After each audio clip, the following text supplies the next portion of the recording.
I've been attached with the feeling of waking up with you by my side.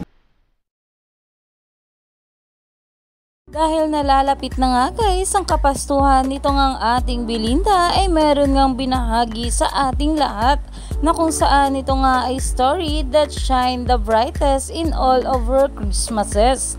Narito nga guys sa nasabing video, sabay-sabay nating pakinggan. I think Christmas would always be memorable for me because I really try and find the time to spend it with my family. Kasi like ako, I'm usually out sa labas, wala ako sa bahay.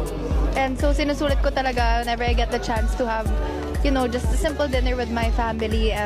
We have a family tradition of opening gifts saktong 12 midnight. So I think that will always be special.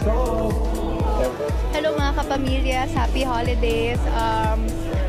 Sana po masarap ang pagkain natin ngayong Pasko and celebrate this Christmas with your loved ones, and I hope you guys feel the spirit of Christmas and the joy.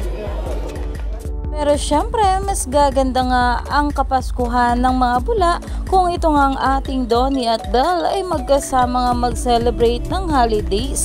Kaya naman umani pa nga ito ng maraming komento at pinag-uusapan na.